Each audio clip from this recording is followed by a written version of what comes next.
Kino Cummings. I'm the head of culture at UCT Online High School, and we are going to be talking everything UCT Online High School today and talking about the online support and services that we bring to the table that really differentiates us. So it's great to have you here. So now you know who I am, but let me introduce you to Mrs. Tessa Fenter, UCT Online High School's head of school for the Cambridge International Curriculum. Of course, this is why you're here. Tessa, great to see you. Great to see you, Kino, and I'm looking forward to the conversation. I had to double check, right? Because sometimes I normally start things and I am Mr. Mute. So I just had to make sure that everything was unmuted at the beginning, but a jam-packed agenda for you today. So we'll be talking, introducing you basically to UCT Online High School, as I've said. We'll also talk about the Cambridge International Curriculum. What does it entail? What's our unique learning model? You've heard us talk about this before, but Tessa will certainly unpack that. And also, how does UCT Online High School support its learners? How do we support our learners? We'll find out more about that coming up. So, Tessa, I hear lots of exciting things happening at UCT Online High School. Can you talk to us about this, please? Thanks, Kino. Yeah, you're absolutely correct. We have some really exciting new offerings launching in 2023. If you recall, we opened our virtual doors in January of this year when we launched UCT Online High School with the South African CAPS-aligned National Senior Certificate, and we welcomed 5,000 high school learners across grades 8 to 11 into our online school. We also launched our free curriculum, which provides free access to our online CAPS-aligned curriculum to all learners, guardians, and educators across the country. And now we're really proud to include additional offerings into our UCT Online High School ecosystem. So available from January 2023, UCT Online High School has been approved to offer the renowned Cambridge International IGCSE qualification, which is what you're all here to learn about today, for year 10 high school learners. And in 2025, we'll be rolling out the International AS and A-level qualifications, and as such becoming one of the only official Cambridge International online schools in Africa, which I think is just so cool. And then the second exciting new addition is our adult matric program for adult learners who would like to obtain their South African matric qualification, which is the amended senior certificate. And this really aligns with our vision and our mission to expand access to high quality, affordable education for all, young and old. So pretty cool. I think you hit the nail on the head with the word cool. It's been nothing but a really cool experience over the last year, culminating in this discussion, the Cambridge International Curriculum, which we will unpack today. And let me encourage you to start asking your questions, please. You can post your questions in our Q&A. And if you could please leave your number, right? And also some people are logged on with pseudonyms, etc. We cannot get back to a pseudonym or someone who's anonymous. And we pride ourselves on getting back to you on time and giving you the answers that you're looking for. So please, if you could even leave your numbers in there, it just makes it a lot easier for us to get a hold of you. So it is incredible, Tessa. UCT Online High School has been in the media over the past couple of months. Now we can see why. Today, of course, is about one of these. Let's unpack the Cambridge International Curriculum for high school learners. Great, thanks. You know, I'm super excited because I actually can't say enough good things about the Cambridge International Curriculum as an option for learners. Cambridge Assessment International Education, which is quite a mouthful, so don't feel the pressure to remember that, is an examination and accreditation body that offers IGCSE, AS, and A levels. And UCT Online High School is actually one of only 16 Cambridge International accredited online schools in the world. A Cambridge International Curriculum really prepares a learner for life. It helps them develop skills and intellectual curiosity and a lifelong love of learning. The curriculum places an emphasis on mastering subjects in depth, along with developing skills for the future. But what this actually means in practice is that it's so important for a learner to develop deep subject knowledge that helps them make the links between different aspects of a subject. So really about making sure that they don't see concepts or knowledge in isolation, which I think is so important. Another thing that really makes Cambridge International stand out is the development of higher order thinking skills, which is such a buzzword. And so many people are like, well, what does that actually mean? Exactly. It really means it develops a learner's ability to problem solve, to think critically, to do independent research, to work collaboratively and present arguments. And these are real, transferable and tangible skills that set learners up for success, both now and in the future. Practically speaking, learners start with us at their IGCSEs. They take 6 subjects, and this qualification ends with external exams. IGCSE is the equivalent of grade 10 and 11, if we're trying to understand it in that context. However, something that's super important to know is that learners can't join in the second year of IGCSE, so in year 11. They need to start their IGCSEs in year 10. Once they've finished those IGCSEs, they move either into their AS or A levels. And AS is a South African matric equivalent and allows learners to apply for a tertiary studies institution in South Africa.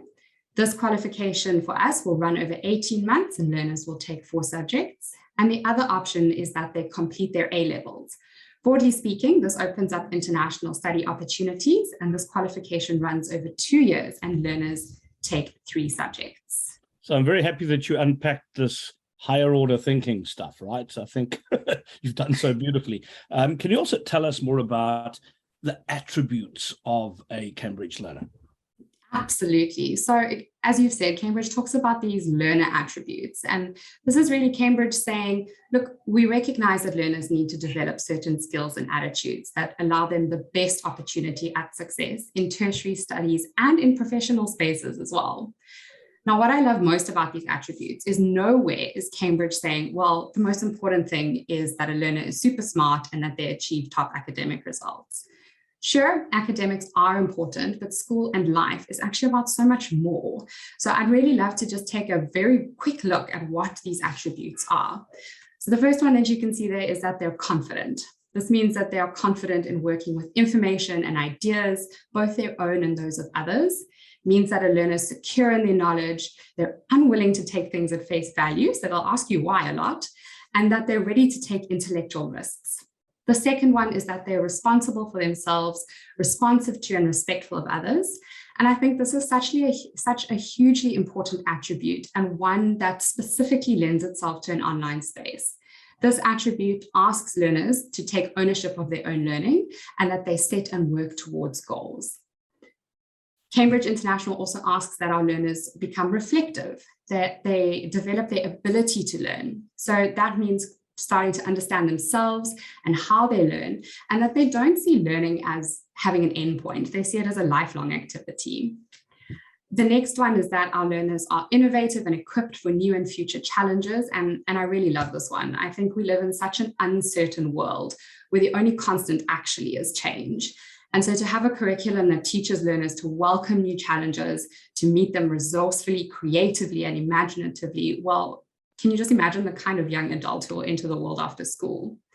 And then finally, learners who follow a Cambridge International curriculum, we're hoping that they come out of this engaged intellectually and socially and ready to make a difference. It's a curriculum that values curiosity, wants learners to embody a spirit of inquiry and learn new skills. And a Cambridge learner leaves school ready to participate constructively in society and the economy, both locally, nationally, and globally. You know, I listen to some of those attributes, and I think it's something that we can do as parents. You know, I've got a 5-year-old at home, and some of these things we can help teach them from grassroots up. You know, like the why. We shouldn't tell them to stop asking why. We should get them to just engage in why they're asking the question in the first place. But anyway, moving on.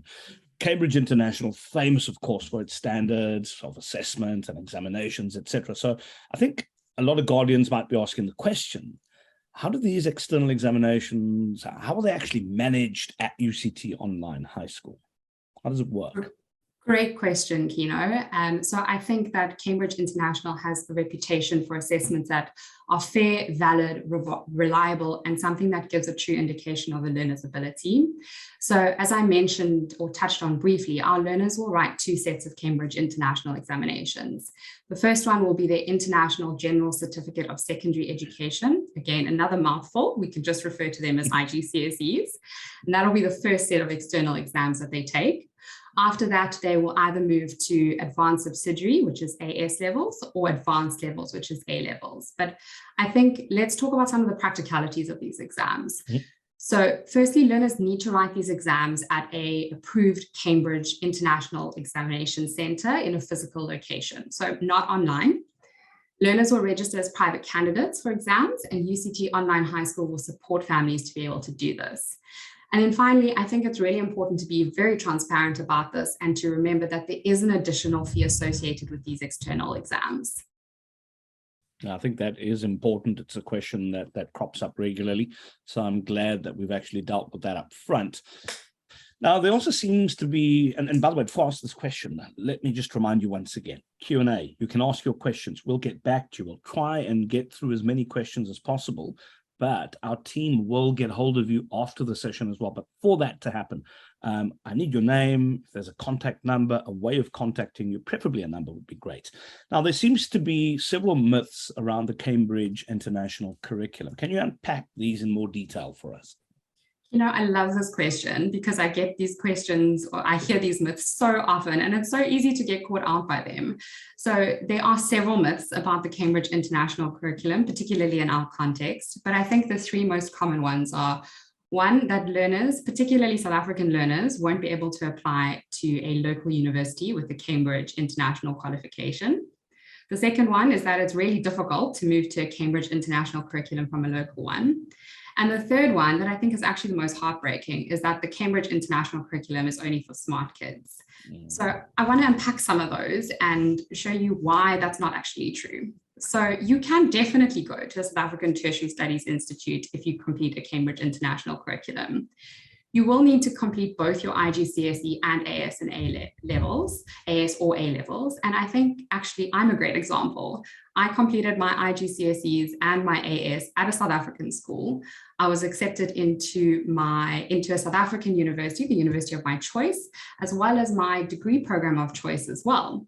And many undergraduate prospectuses actually have sections devoted to explaining how a learner who has completed a Cambridge International qualification can apply and what the criteria for acceptance are. So it is really well known and understood.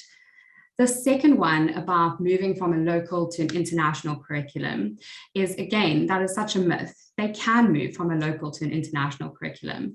However, what's super important to know is that there are key points at which that can happen. So one being the start of high school and the other being the end of your grade or year 9. So in this context, it would make a lot of sense if a grade 9 or a year 9 learner moved to a Cambridge International curriculum to start their IGCSEs. And then the last one, which is about Cambridge International curriculum only being for smart kids. I hope that by unpacking those learner attributes, our prospective guardians can see that that's not actually true. Yes, learners need to work hard and show dedication to their academics, but a Cambridge International qualification is about so much more. It's about developing those higher order thinking skills while at the same time connecting with a deep subject knowledge. And at UCT Online High School, our amazing learning facilitators are going to help you do this. Now, you can have any curriculum, but it's only as good as its foundation and the pillars as well, right? So I'm sure a lot of guardians asking this question, okay, let's talk about these pillars. You guys talk about pillars. What are these pillars? Unpack these pillars for us. And that's exactly what we're going to do. Tessa? Absolutely. So we have 7 learning pillars that underpin everything we do at UCT Online High School. And the 7 pillars are structured flexibility, individual mastery, motivating support coaches, dynamic academic support, responsibility and accountability, data-driven support, and finally, the science of online learning. Okay, so now I think what's important here, you've given us the sort of high-level overview. I think we need to now look at each of these pillars from a guardian's perspective. That's very important in a manner which is very easy to understand, right? So structured flexibility is the first pillar. I think there might be some questions around, schedule, timetable, start and end of a school day, for example. Can learners still work in their own time? I mean, these are, I would imagine, common questions that do arise, Tessa. Absolutely. I think let's take some time to break down this academic jargon and what does this actually mean. So as you said, let's look at the first one, structured flexibility. It means that learners can still move ahead with each of their subject modules within a week so that they can still take advantage of the flexibility of online learning to organize their time around their obligations and their interests. However, this flexibility is constrained by the structure of a week and the parameters of a school year. So we provide every learner with a suggested work plan for each subject, and the required sequence of modules will be released on a weekly basis with weekly assignment deadlines. And every module is actually designed into lessons that are approximately 45 minutes in length, and they're aligned to key learning outcomes. So there's structure, but there's a lot of flexibility within that as well. And that's really important. Then one moves on to individual mastery, right? Individual mastery, once again, sounds great, but what exactly does it mean? And how, also, I think the other key thing is, how do you actually ensure that learners actually understand the content before moving to the next one? I think this is probably my favorite pillar, although I'm not sure I'm supposed to actually admit that. But it's because we know as educators that in order to succeed in realizing a learner's full potential, every learner must grasp a series of competencies in each subject area, building on to move to the next level of understanding. And this is what we call individual mastery. So it's also about this idea of the gradual release of responsibility, which is known as the I do, we do, you do teaching strategy. And we use that, which includes demonstration, prompt, and practice. What does this actually mean? At the beginning of a lesson, the learning facilitator has a prominent role in the delivery of the content. This is the I do phase. But as the learner acquires new information and skills, the responsibility of learning shifts from teacher-directed instruction to learner processing activities. In the we do phase of learning, the learning facilitator continues to model, question, prompt, and cue learners. But as they move into the you do phases, learners rely more upon themselves and less on the learning facilitators to complete a learning task. So I think moving on, Tessa, to, I think, yet another important pillar, pillar number 3, as a matter of fact, motivating support coaches, really essential. Monitoring and motivating our teenagers to stay focused is not an easy task, especially when we're talking online, right? And also keeping them on track. So how do you ensure that this is actually done at UCT Online High School? We have this amazing team of motivating support coaches whose primary responsibility is to keep every learner on track. So how do they do this? They do this by driving effective learning behavior through guardian interventions and group learner sessions. Each support coach administers a learner priority system that enables them to identify the subset of learners in their care who might need additional support. These support coaches will also be responsible for reaching out to guardians where automated prompts have been exhausted. And in addition to monitoring and supporting their learners' academic progress, support coaches address learner concerns that are of a social, emotional nature in collaboration with our student wellbeing team. Okay, so once again, a reminder to you to please post your questions in the chat. We'd like to know who you are so that we can get back to you as well. There are obviously questions that affect your children or if you're a guardian. Doesn't have to be your child, of course, but it could affect the learner's future. So if you give us the details, we get back to you. Pillar number 4, dynamic academic support. Really, really interesting. So most traditional school methods have involved, teachers standing in front of a classroom, the old talk and chalk methodology. In fact, most of us adults in the room were probably exposed to this. I remember when I was at school, the brothers writing on a green board with white chalk. I can still feel the chalk making the noise in our heyday. I'm a little older than some, I think. So how do you educate in the online space, though? Well, good news, it's not chalk and talk, no green chalkboards in online school. So it's really that the conventional expectation that a single teacher can provide all of these facets of education. An online school requires the provision of learning facilitation, subject expertise, assessment and feedback. And it's really about having a team approach to this.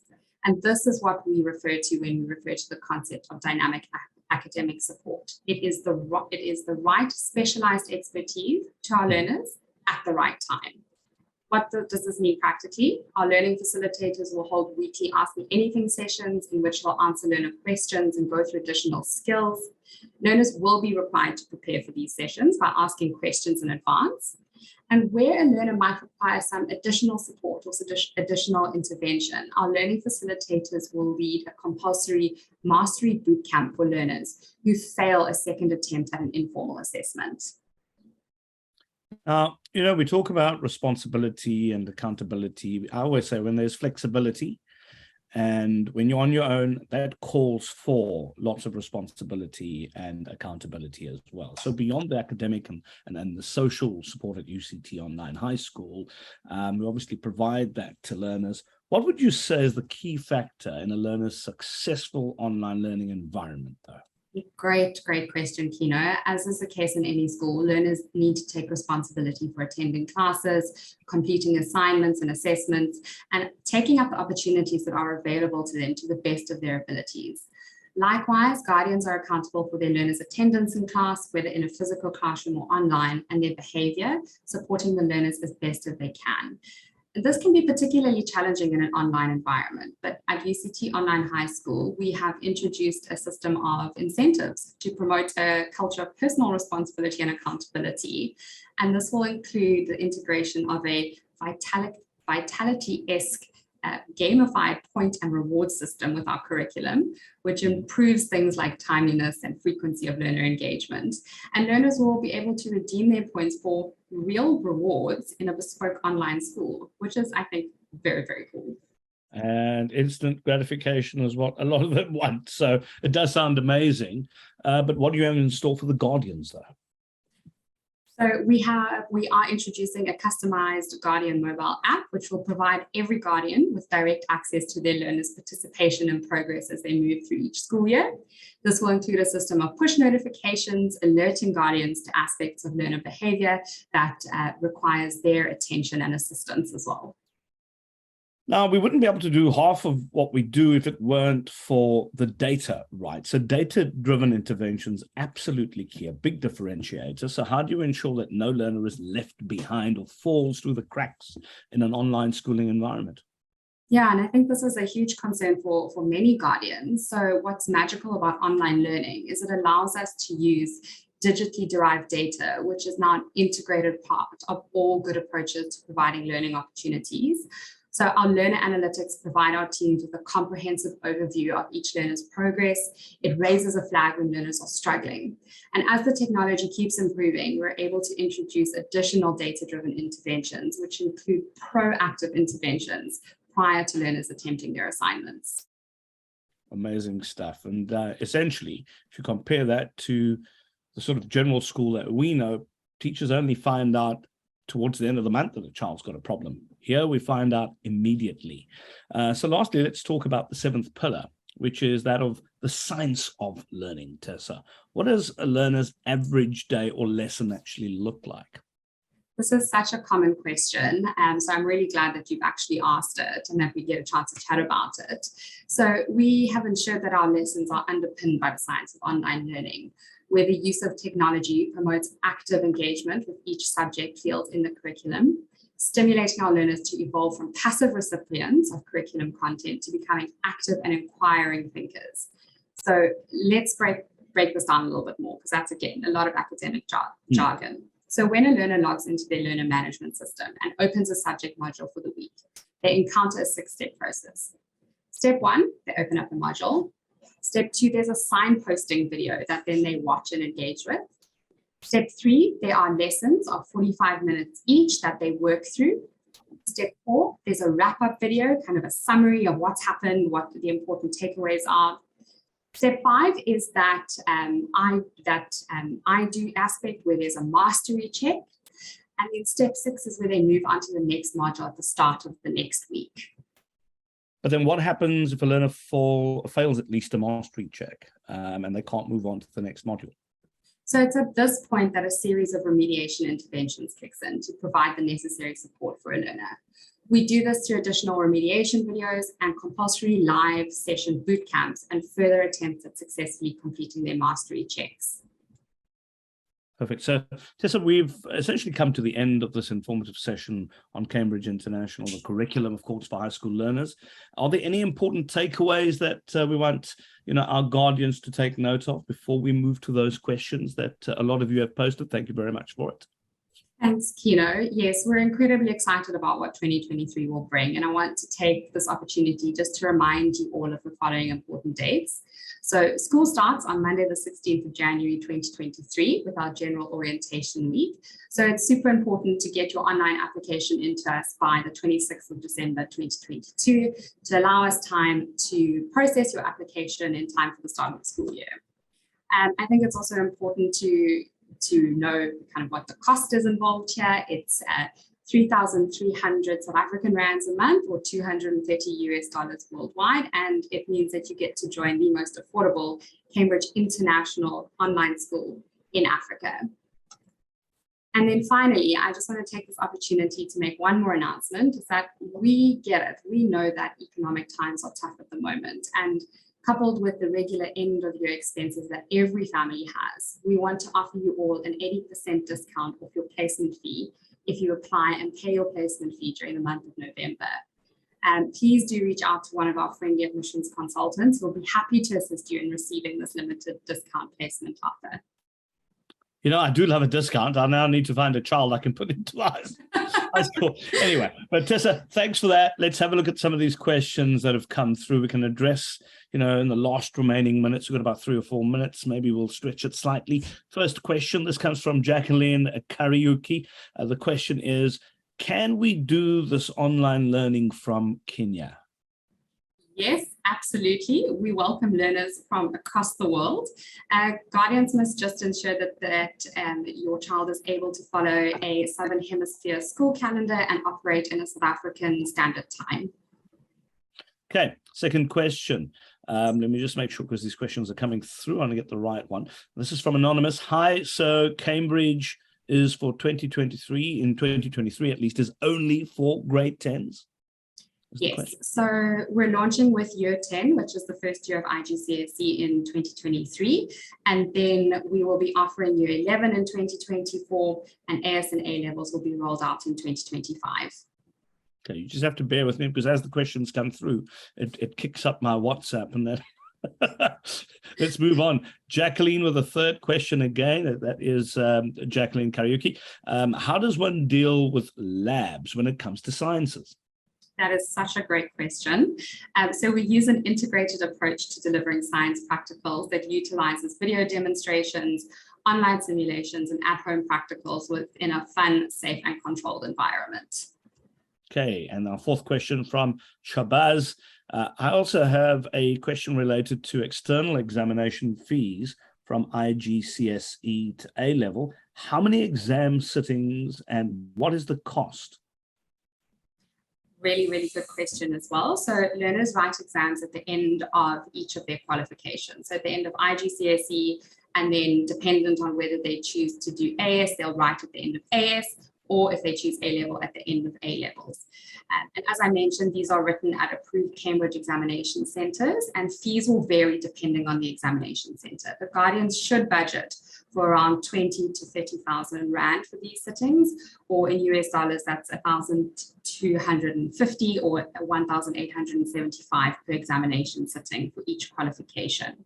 However, closer to the time where learners need to be registered for exams, we'll work with families and provide resources that provide this level of information. Okay, so I think our final question from Ada Odo. The question is, sorry, let me just get the back there. Since the Cambridge curriculum standard age for year 10 is 14, would someone turning 15 in 2023 be eligible for consideration? That's part one. And now there's secondly, can a learner take French privately as an additional language for South African university purposes, since it's not yet on offer here? So those are that's a two double-sided question, really.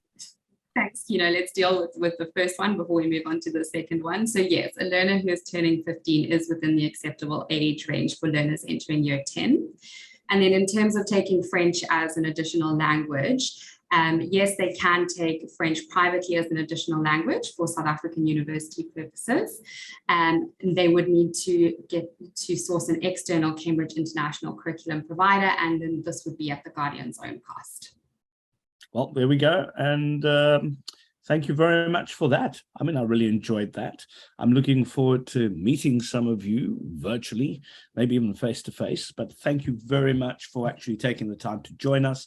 We obviously have come to the end of this webinar looking at the Cambridge International Curriculum for high school learners. Tessa, thank you very much for joining us. And just remember, our team will get hold of you. Just make sure that you've added your email address or your number, even better, so that we can contact you and get hold of you to tell you and give you all those answers that you need. So join us next week. That'll be on the 3rd for UCT Online High School's offerings, the adult matric program. Really excited about that.